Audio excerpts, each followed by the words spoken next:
This is IA Forward, your playbook for success as an independent insurance agent. Now, here to help you knock it out of the ballpark are your hosts, Shane Tatum, Mike Boesl, and Tonya Lied.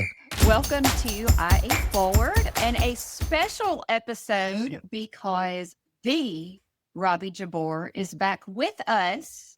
We kicked Shane out. We brought Robby back in.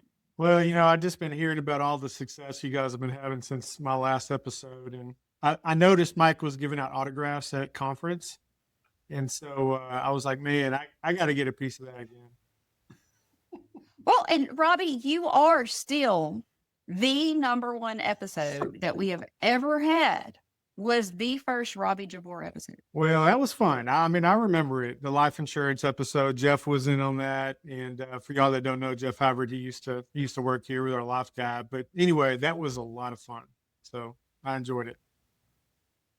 Well, apparently it is the sleeveless episode. That's right. Mike, it must be 45 degrees in Buffalo, New York, because you've got your sleeveless It's going about on. me 61 degrees. Yep. Ooh, very nice. It's 68 here, so it's not that much warmer here than it is there. For those who are watching and that were at conference with us, this was my shirt at conference. I was pitching the brand and people were saying, oh, you should wear that more. But full disclosure, I kind of lost the shirt. I lost the shirt. And it took me going and actually looking for it last night for about 15 minutes to dig it out of the closet. And I was like, okay, here we go. It's coming back.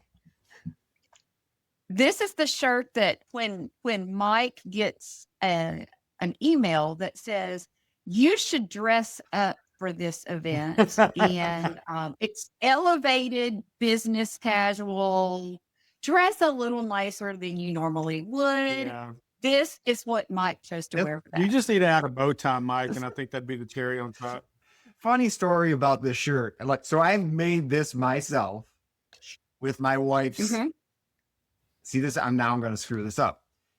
What is it actually called?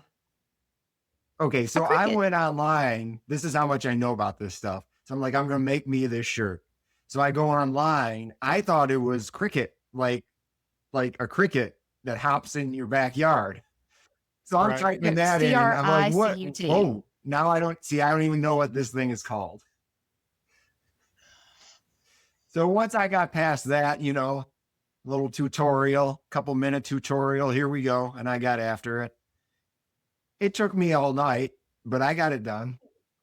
Yeah. All night, the night before I left. Yeah, I sold mine at the garage sale last weekend. I just don't have time. I do not have the time or the patience.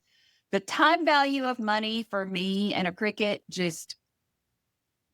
I'm so glad there are people in the world that enjoy theirs. Mm-hmm. The amount of stress that it created for me was just not there. Yeah. But so we talk about how people start agencies. Are they or do they have all their ducks in a row? Everything lined up? Are they super meticulous? And here I am the night before conference. My flight was at 6 a.m. Like 9:30 p.m. I'm up there. This thing's trying to, second try. And I'm up there peeling stuff off. I got this. You got it done, man. Some do best under pressure. That's right. Yeah. That's right. I needed the pressure. And see, I have my little tools right here to do all of that. I have the tools to make it happen. So I can send you extra tools. No, my wife's got them. But she hadn't even used the thing in years. So I asked her, I'm like, hey, what do I do with this thing? She's like, I haven't used that thing in 2 years. I don't remember. Yeah. Oh, so apparently it doesn't bring her joy either. It is joyless. Yeah. So Robby, are you going to join us for the sleeveless episode? You're going to do the Incredible Hulk. I mean, Hulk Hogan I can roll my sleeves. There you go. But that's about as good as I can do for today. Hey, how much do you think we could get from for advertising from Cricket? Obviously, they're going to be contacting us soon. Well, if you mention their name enough, it'll get around and you might get a phone call. Okay, so Shane lets us do an episode without him, and This this is is what where happened. we go. Yeah, yeah. So anyway, Shane is away at the Easy Links conference, something or other council Mhm. thing. Do we know where Shane is? Yeah, Easy Links conference. Yeah. I was right. Okay. And then after that, I know that he is headed to Oklahoma Mhm. because the University of Kansas softball team, including our two Integra team members, the fabulous Emma Tatum and the amazing Campbell Bagshaw, will be playing in the regional this weekend. I know that they play Michigan on Friday afternoon at 5 o'clock. They're going to kick some booty, honey, there. Yeah. So wishing them the best of luck. Absolutely. And I don't know if you guys know, Campbell got engaged Mm. this weekend. Congratulations, Campbell. I did not know. So best wishes to her, Yeah. the other member of our agent development team. So excited for her. Yeah. Yep. So, okay. So our real topic today is, what should agents ask when they are thinking of starting an independent agency, when they're thinking of joining an agency network? What should people expect from an agency network? And also, what things work in a captive environment, but probably don't work in an independent insurance environment? So that's a lot to cover, but I wanted us to do this topic because we're the ones that are talking to people for the most part at our organization that are thinking about leaving a Comparion or an Allstate or a Farmers and starting out their first independent agency, or they're leaving from being a producer to owning an agency for the first time. So, Robby, you've been doing this for the longest. So I'm going to let you kick us off on this. Yeah, sure. So, I mean, coming from captive, which, for y'all that don't know, our program has been around since 2010, and it was really kind of designed for that ex-captive. So we got really familiar with, what they were, where they were coming from to what they were going to get into. So when we say independent agencies, I mean, like, you're truly independent. Like, you are all you have in regards to, agency, policies and just things that you got to do and build, like workflows and stuff within your agency. When you had been in the captive environment, a lot of this stuff is done for you from a back office type of role, like late pays and claims and things like that. So in a way, in captive environment, that brand is kind of holding your hand with certain things. You got one brand that you're selling, and then you're moving to independent, where you've got to learn how to do all that back office stuff yourself. No one's going to do it for you. And then you're going to multiple carriers. So now you're learning different carriers, and each carrier's probably got a few products or different levels of products. So it's quite an undertaking going from that to independent, but it's more rewarding on this side. I can tell you based on experience talking to different agents. But I think it's important to understand what group you're going into, like really digging into the contract, understanding what all the moving parts, ownership, exit opportunities, things like that. There's just so many things to really be mindful of when you're reviewing contracts. I think maybe one thing that we've covered before that we'll just go through real quick to start is carrier appointment. Especially if you're coming from captive. I'm gonna boil this down. I know there's some extenuating circumstances, but by and large, captive, you get your carriers from this one place. I know sometimes there's some other deals in place where you can get a little bit from somewhere else, but bottom line is you're getting mostly everything from one place. So just fight the temptation to ask for 50 carriers because you're used to one, and now you just want to 180 this. I just want access to everything. Right. Don't do that. Get started with, half a dozen, probably somewhere in that 6, 7, 8 range, and get comfortable with quoting through those, understanding the processes of working through their websites, all the things that are going to make you less productive if you don't hone those in. Start there, and then you can expand out after that. But you don't need 20, 30 carriers to start. So the reasons that people leave the exclusive / captive world, people don't like it when we call them captives. So because most people don't even know that they're captive until they're independent, right? Because everyone thinks they own their, they own their agency, it's their own business, and they don't realize how little control they have until they're on the other side of this.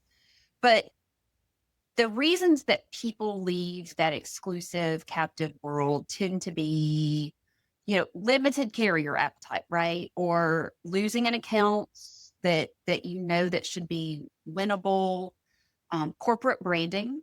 And I love this one because there are so many times that people don't like that corporate brand. They want to be able to create their own brand, and then they come to us and they can create their own brand, and then they're like, we don't know what to do, right? But being able to brand the way you want. A lot of times we hear contract frustrations. In other words, your contract has always said this, and now it's saying this. So let's talk about why people leave the exclusive / captive world. Usually has something to do with compensation, or a contract has changed. Right. We're seeing that a lot right now. A lot of agents feel as though they're trying to get rid of their more successful long-term agents to be able to bring in newer agents so they don't have to pay them as much. I know I'm hearing that a lot. Are you guys hearing that as well? The main thing I'm hearing is contract changes, compensation amounts are changing. Yeah. I obviously don't know that as a fact, but this is what people are telling me. I have to take it at face value. Sure. Now I hear the same thing with commission reductions, things like that. But the other thing is, depending on where you're located in your state, not having the ability to write certain types of product lines. The closer you are to the coast, you become more of an auto agent. And you're having to do a lot through, like in Texas, TWIA and like Fair Plan, things like that. So I know that's also, I've heard, is a big frustration. I think for a lot of agents, there's this idea that they have such limited control over their brand or how they do business or what they can sell. I know that, for instance, when State Farm decided that they were going to have a huge focus on selling life insurance, that a lot of their agents didn't like it. And now that there's a huge focus on State Farm Bank and trying to get people to open checking accounts with you as an insurance agent, that's just not what a lot of agents want to be doing. Well, yeah, they didn't get into insurance to sell bank accounts, right? I mean, it's a diversification that you weren't really planning on, and you're getting pushed into something you don't want to, really get into, which I totally understand that. Especially the further you get into your career, the less you really want to do things that are outside of the things that have gotten you to the spot you are currently in. Yeah. I mean, you get into this business because you're a risk manager, right? You're an advisor, and you want to stay in that industry and not have to, I understand the idea behind it is that one-stop shop type of experience, but it doesn't always work. I mean, you've got to do what your passion is, and it's hard to get out of the box sometimes on that stuff. Look at I bet you Robby doesn't even listen to the podcast, but he went and pulled advisor. That's the next shirt, insurance advisor. For you, you're gonna get the cricket out again. That's what IA stands for, according to Mike. So insurance advisor. Yeah. Yes. Like it. Yes. So Shane gave Mike and I a challenge 2 weeks ago that he wanted us to get in our cars and drive around town and walk into random exclusive insurance offices and find someone who would answer the question of, why would they ever think about leaving their exclusive agency and coming to the independent side? So I did this, y'all, and I actually got an answer in the first place that I stopped, and that was at an Allstate agency. And his answer was, they have started making me be open on Saturdays. Mm. And I can no longer set my own hours. So, if your captive world is starting to say, hey, you have to open at 7 a.m., you have to be open until 7 p.m., and you have to be open on Saturday from 7 till 2, well, now either you're having to work those hours or you're having to pay somebody to work those hours, right? Yep. That's exactly That's right. right. Yeah. And everybody has their own breaking point, right? Everybody's got that one thing. If this happens, then I'm out of here. If this happens, I'm out of here. But the bottom, it's super specific to each person, what drives them to the edge and wanting to pull that trigger and go independent. But you just have to be real. There's things you have to get done before you make that choice and actually take the leap of going. Right? I mean, there's Right. ducks you have to get in a row, and there is some differences based on who you're working for, I should say. Yeah. There's going to be some differences on how you get out and what's going to be involved in you getting out. So you just have to make sure you know all those things going in. Yeah, and it's also super hard. I mean, if you're a 10, 20, 30 year, exclusive agent, to avoid the word captive, it's hard to envision selling that or getting out of that environment and going into a route that, yes, the insurance industry, but you don't know the independent world, right? Like you may not know the carriers, understand the structure, and that's a huge decision. And I mean, like I've talked to agents several times that they want to do it. They absolutely want to do it, but it's really, really hard to go from an established book of business, even though it may be less commission and one brand, to like almost starting over. No, you for sure are starting over. Many of those are going to have exits where there's some non-compete. So it's going to be really hard for you to go and, find that business that you already had and bring it with you. That's probably not happening. So you have to be mindful of that. At some point, you can probably bring that business back in the future. Usually it's about 2 years, it seems like. Yeah, you're right. So that's something you also have to keep in mind, is it's going to be all new business. Okay, so y'all are really pessimistic. Just want to say that. So if I've heard that before. So yes, I get it. I completely agree with everything that you guys are saying, because these are conversations that we have every day, right? So why would someone leave a really successful a really successful exclusive agency and start over? We talk about freedom in our structure and our program, right? I think there is more freedom in the independent world versus the exclusive world. Like opening, like to your point, Mike, Tonya, opening on Saturday. Like in the independent world, there's not a carrier in the industry that's going to tell you what hours your agency is supposed to be open. So you can do what you want. You build the agency the way you want to build the agency. We have, partners that are in different stages of life that focus on a certain way they want to approach their agency, and it works for them. They don't have a brand. They don't have a regional manager or a sales manager telling them what they have to do or this or that, so it truly is an opportunity to have the freedom of building the business you want to build. Yeah, I think there's definitely a personality type involved.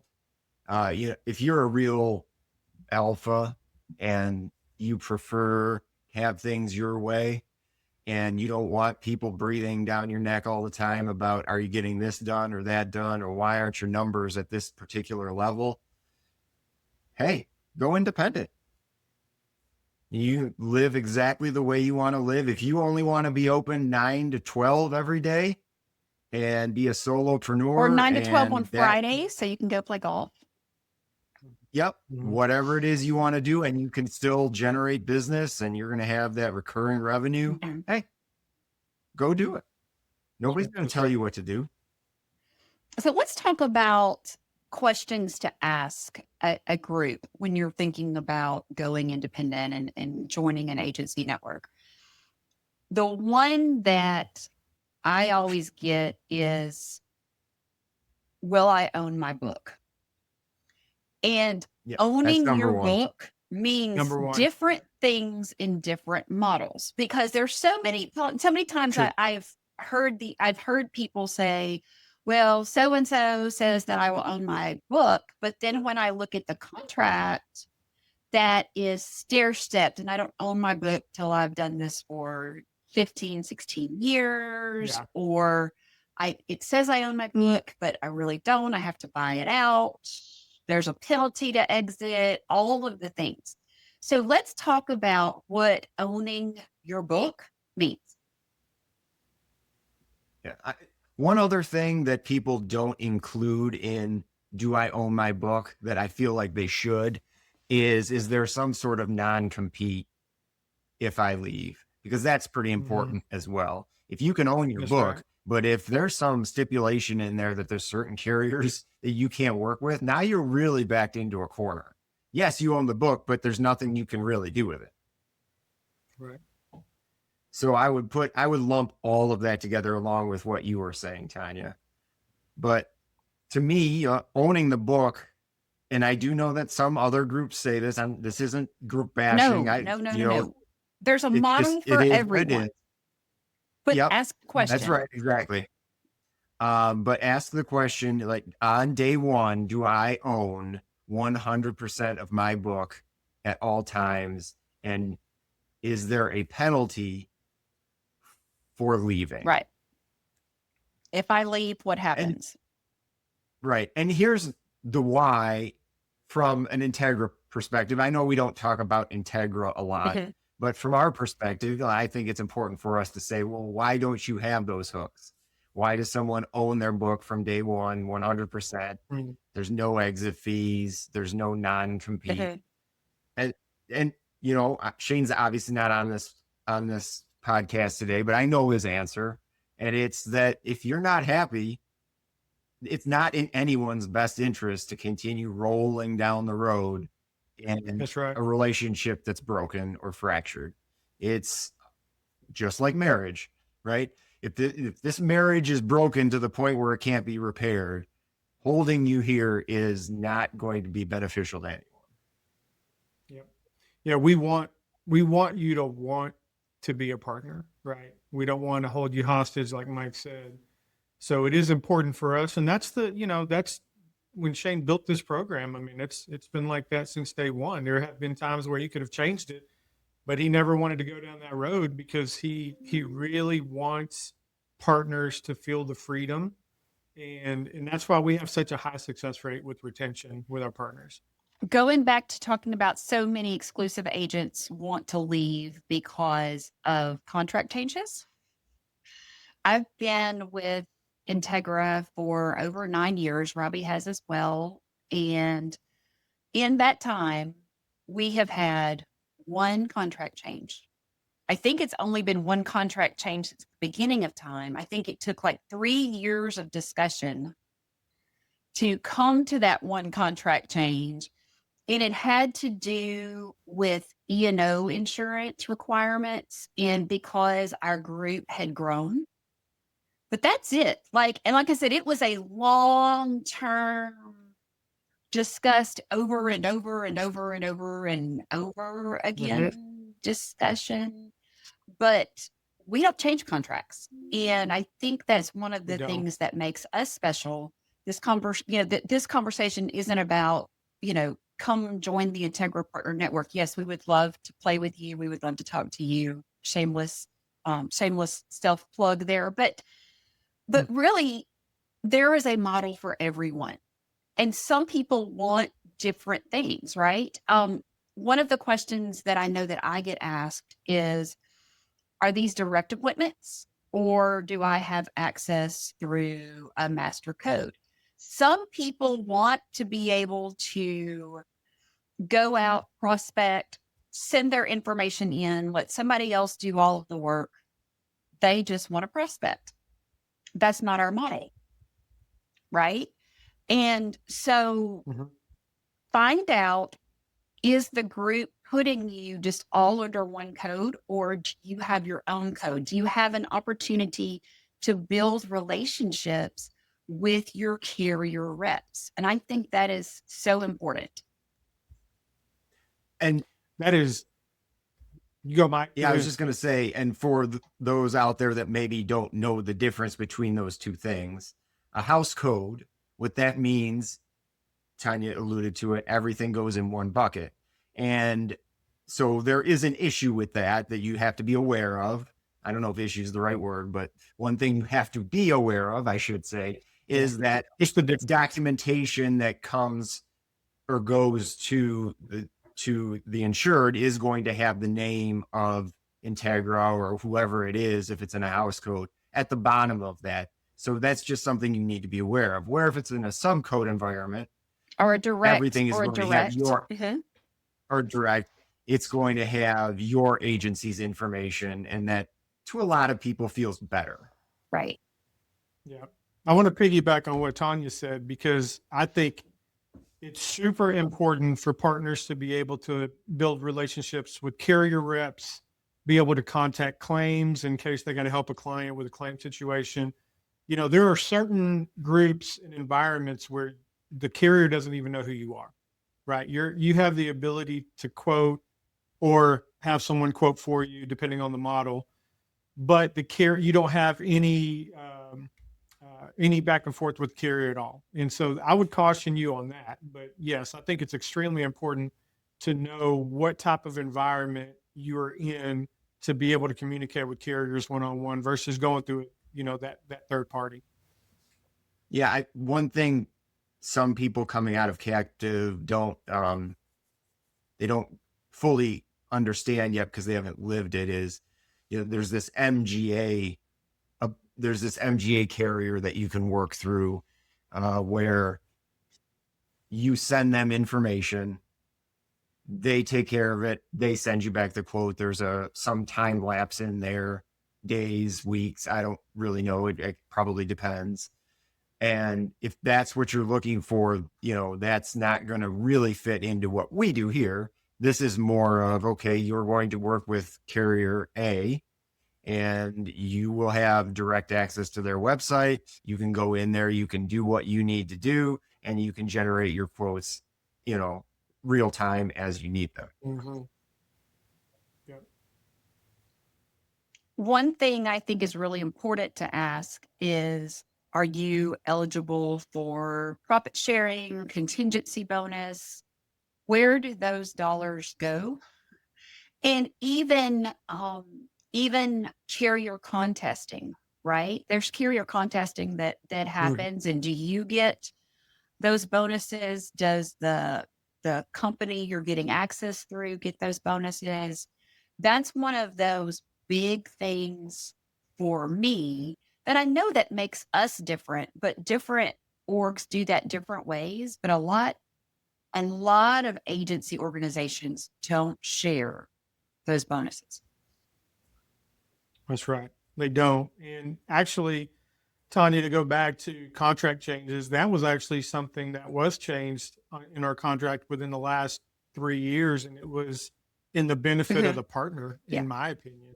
It raised the loss ratio ceiling or floor rather, and it put a lot of agents in an opportunity to qualify.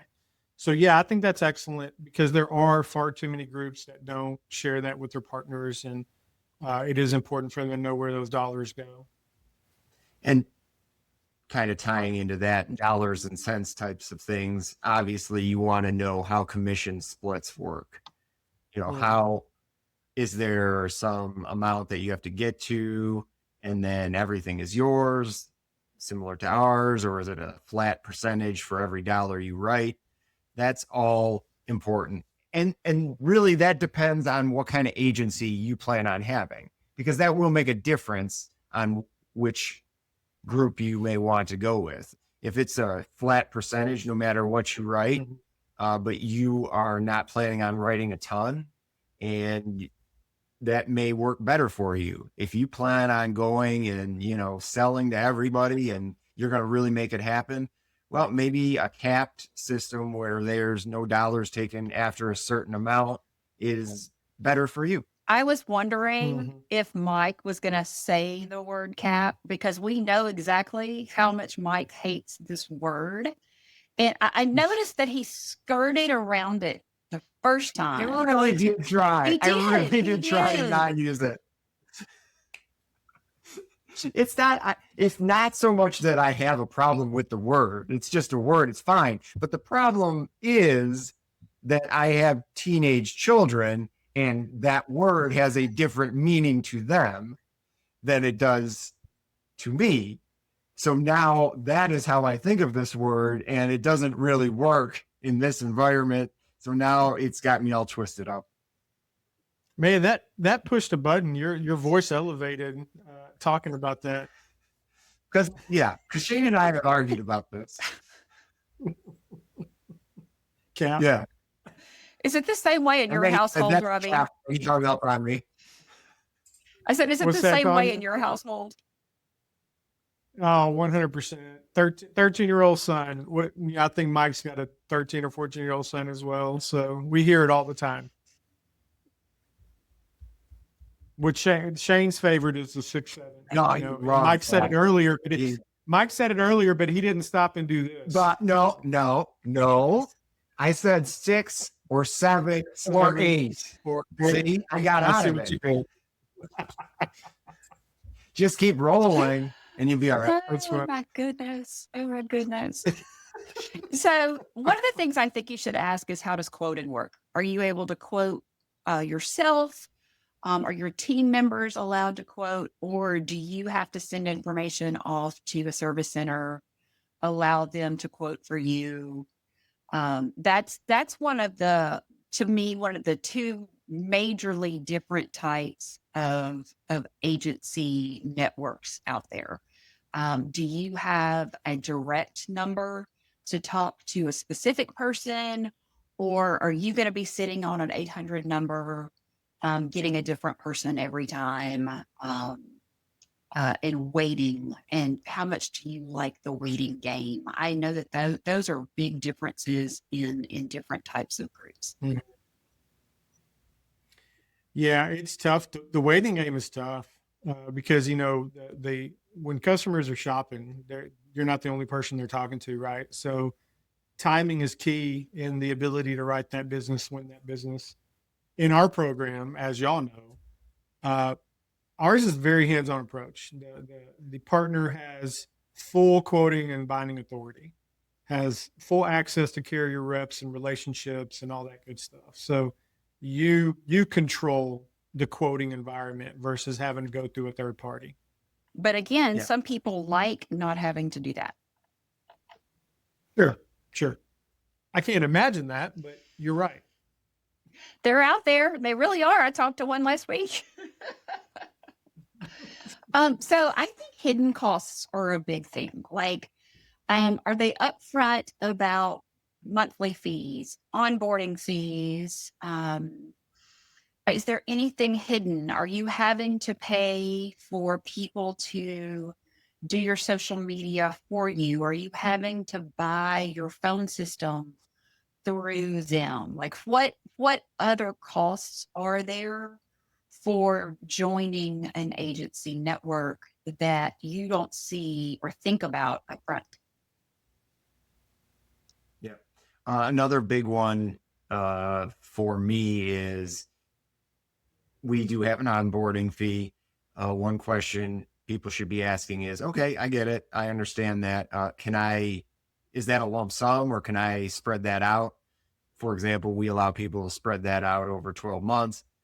I don't know what others do with that, but a lot of people prefer that. Mhm. And when I tell them about that option, they're Right. like, that's fantastic. And that depends on Yeah. the size of the onboarding fee. I know what ours is, and it's very affordable. I know that for some, you're talking mid to high five figures, right? And so when you're looking at $40,000 or $50,000, and when we say we'll finance it over interest free for 12 months, we're not talking about financing $40,000 or $50,000 over 12 months, right? I mean, That's right. so keep in mind that there are brands that are more expensive and brands that are less expensive, depending on what services they provide. Like if they're doing every bit 100% servicing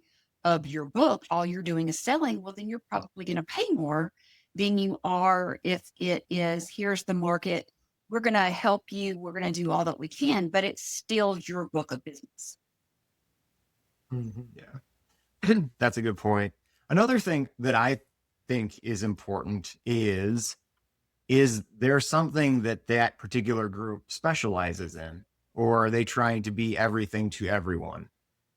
For example, we get a lot of people that ask the question, well, I just want to be upfront. I am just getting licensed. Is that okay? Well, yeah, actually that's great. That works out really well because we specialize in people who are new to insurance or new to independent. So you don't have to worry about that. And here are the things that we have to offer to help you down that path. Yeah, I think another thing is like what kind of resources, what kind of support do you get Mhm. from that group? I don't know what other groups look like in that regard, but I know that we have invested a lot of time and effort in our program from that regard, from onboarding to having an internal trainer for several months of your startup, and so I think that's extremely important. And now, some may not need it. Some are coming, maybe an independent sales environment, like as an executive, and they just really need to learn how to run a business. They've got the other tools, but then we have so many that just need to understand, and it's helpful to have someone kind of talk you through what the independent world looks like, especially from a carrier perspective, a quoting, Raider, Easy Links, all that stuff, Tana, that you mentioned earlier. One of the questions I know that we all get asked a lot is, how soon can I start writing business? No, I've never been asked that. I was waiting. So we've all skirted around the carrier conversation because that's probably the one question we get the most is how quickly can I quote and bind, and how many carriers are you going to give me? Well, we did touch on that one. Okay. A little Because- Maybe bit. a little. But yeah. Because most yeah. groups advertising says you'll have access to 100 plus carriers. I get so many emails advertising, you can get access to 100 carriers with us. And I'm going, good for you. I'm so glad. And, we could probably say that. We probably could, but we don't want to, right? I mean, and this is another question that I want us to touch on, and that is, do you have production requirements? Do you have production minimums? But here's the thing, you cannot feed 100 carriers. You can't. Right. No, you're 100% right. Shane and Tara did a analysis on our org's book a couple of years ago, and they found that about 80% of the business written as a group was in about 5 carriers. And those carriers happen to be core markets for us that offer profit sharing, and is very important to feed those carriers for the extra opportunity to earn some additional, bonus dollars. And so yeah, I mean, at the end of the day, having significant amount of carriers is only going to do you probably more harm than good. And the other issue, to the point that you just made, Tonya, is the production. There are carriers that in order to get a subcode, you do have to have some minimum production, and you do want to get to that subcode. So if you are spreading out your business over 25, 30 carriers, you're making everything more difficult. You really are. I know it may not feel that way. I got to have them all, but everything is going to be more complicated. You're not going to remember how to do things on each carrier's website. It's just going to be so difficult for you, and you're not going to get the production you need in order to get into profit sharing or get into a subcode. You really do have to stick with your big 6, big 7 and roll from there. If you have a niche specifically, or really, would you just do that? Oh, and then we followed that right up with niche. Go ahead. Oh, goodness. I can't even say it. I gotta stop and like muster up everything inside me to get Muster? niche. You've got to muster up. You're the one that called me out for saying the word supper, and you just said I've got to muster up. Right. So what's worse, by cap or niche? I'm going to say cap is worse. Okay. But it's just like, up here in the Northeast, you're talking about New York accents and Boston accents. You're just not, niche is not coming out of anybody up here. You walk. Is it just because I add the extra syllables? You walk into the deli and you got some guy behind the counter who's 325. You're going to expect the word niche to come out of him. No. And I just want to say that is something we don't say down south. We don't say you're going to walk into the deli. I mean, I'm not quite sure that those words have ever come out of my mouth. Robby, what about you? No. Yeah. Hey, really. Where are you going to get your supper at? Yeah. That's funny. But yes, you have access to the carrier. Make sure that you can get access to the carriers that you need. Be sure that you can feed those carriers. And, and like, I hate that phrase. Like, I hate the word feeding the carriers, right? But, get the carriers that you need. And I want to know, guys, like, does that change? Like, it seems like that there's carriers that you have sometimes and they're great for you. And then over time, those carriers evolve. It can certainly change. They could do some sort of internal, they could look through what they have internally and they're looking at their markets, especially in a state like Texas. And they could say, well, we're way too saturated in Houston. We've got to get out of that a little bit. And then you can see that the rates skyrocket in that area. And now you are having to move business to a different carrier. That's right. Yeah, it's a cycle, they all go through it. They can turn the spigot on when they want. They turn it off when they want. And so it just depends on the environment at the time. But yeah, absolutely. We're not saying get 5 carriers and stick with those 5. We're just saying be strategic about the carriers that you do write business with and be flexible with others, as you continue to grow. So top questions to ask involve access, infrastructure. Yeah, here's another flexibility, ownership. What else?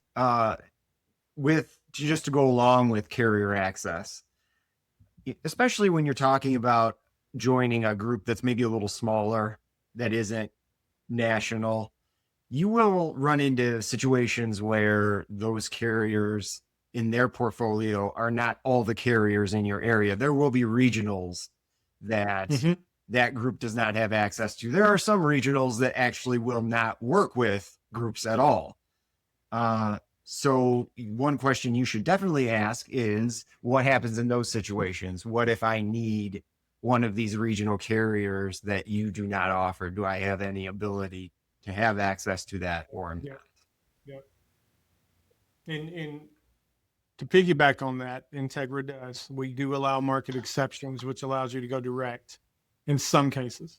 Hey, one thing I wanted to just make prospects aware of from a carrier perspective, because a lot of times when you're doing your due diligence and you're talking to different networks, and some are saying, hey, I can get you up and running in a week. And some are saying, well, it takes us about 3 to 4 weeks.